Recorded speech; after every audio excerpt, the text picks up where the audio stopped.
Hello നമസ്കാരം. നമ്മളിന്ന് ഉണ്ടാക്കാൻ പോകണം എന്താ അറിയാം, വെളുത്തുള്ളി കൊണ്ട് ഒരു അടിപൊളി അച്ചാർ. അപ്പോൾ സിമ്പിളാണ്, എങ്ങനെ ഉണ്ടാക്കണത് കാണിച്ചു തരാം. ഓക്കെ, അപ്പോൾ നമ്മുടെ വെളുത്തുള്ളിയൊക്കെ റെഡി ആയിട്ടുണ്ട് കേട്ടോ. നമ്മൾ നാടൻ വെളുത്തുള്ളി തന്നെ എടുത്തിരിക്കണേ. അപ്പോൾ നമ്മളത് ഒക്കെ റെഡിയാക്കി വെച്ചു. നമ്മളൊരു പാൻ അടുപ്പത്ത് വെച്ചിട്ടുണ്ട്. അതിലേക്ക് നമ്മൾ കുറച്ച് നല്ലെണ്ണ ഒഴിച്ചു. നമ്മൾ എപ്പോഴും ഈ അച്ചാറുകൾ ഉണ്ടാക്കുമ്പോൾ മാക്സിമം നമ്മൾ നല്ലെണ്ണ തന്നെ ഉപയോഗിക്കുക കേട്ടോ. അപ്പോൾ എന്താ വെച്ചാൽ നല്ലെണ്ണയിൽ ഉണ്ടാക്കുമ്പോൾ നല്ലൊരു ഫ്ലേവറാണ്. അതിലേക്ക് നമ്മൾ വലിയൊരു കഷ്ണം കായ ഇട്ടു കേട്ടോ. നമുക്കെന്താ വെച്ചാൽ അതിൽ കായവും ഉലുവയും ആണ് ഇതിൻ്റെ അച്ചാറുകൾക്ക് മെയിനായിട്ട്. നമുക്ക് കായും ഉലുവ തന്നെയാണല്ലോ അല്ലേ എന്ന്. അതിൻ്റെ ഒരു ഫ്ലേവർ നല്ല ഇതാണ്. അപ്പോൾ നമ്മളതിലേക്ക് കായവും ഉലുവിട്ട് നന്നായിട്ടൊന്ന് വറുത്തെടുത്തു.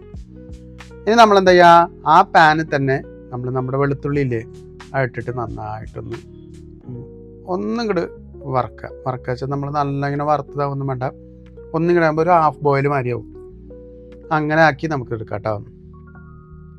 കണ്ടോ, ഓൾമോസ്റ്റ് നമ്മളുടെ ഇപ്പോൾ ഹാഫ് ബോയിൽ മാതിരി ആയിട്ടുണ്ട്. ഇനി നമ്മൾ എന്ത് ചെയ്യണം, ഇതിലേക്ക് നമുക്ക് വേണ്ട എരിവിനുള്ള മുളക് പൊടി ആദ്യം ചേർത്ത് കൊടുക്കാം. നമ്മൾ ആദ്യം എന്താ വെച്ചാൽ ഇതിലേക്ക് നല്ല എരിവുള്ള മുളക് പൊടി കുറച്ച് ചേർക്കുക. കളറിന് വേണ്ടി കുറച്ച് കാശ്മീരി ചില്ലി കൂടി ഇട്ട് കൊടുക്കുക. കണ്ടോ, നമ്മൾ നന്നായിട്ട് ഇതിലേക്ക് ഇനി നമ്മൾ എന്ത് ചെയ്യണമെന്നറിയോ, ഇതിൻ്റെ കൂടെ നമ്മൾ ആ കായ് ഉലുവില്ലേ അത് നന്നായിട്ട് പൊടിച്ച് വെച്ചിട്ടുണ്ട്.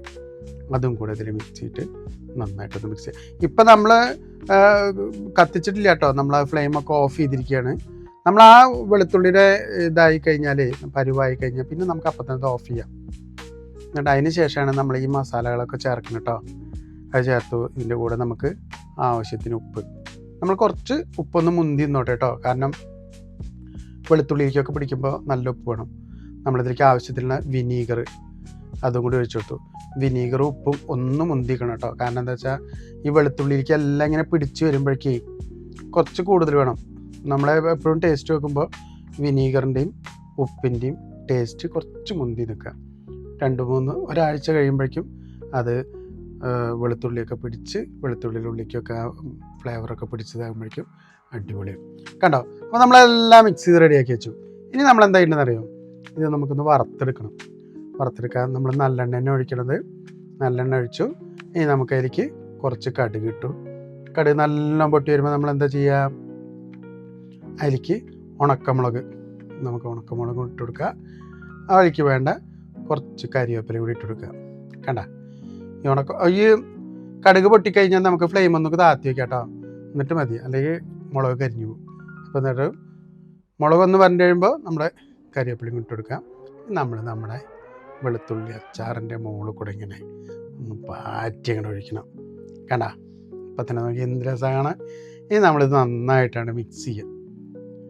നമ്മുടെ അച്ചാറിന് ഇത്രയേ ഉള്ളൂ പരിപാടി, സിമ്പിളാണ്. ഈ വെളുത്തുള്ളി നേരാക്കാൻ കുറച്ച് സമയം വേണം തന്നെ ഉള്ളൂ.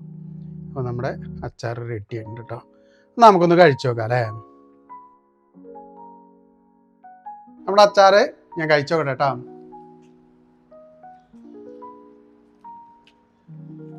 സൂപ്പർ.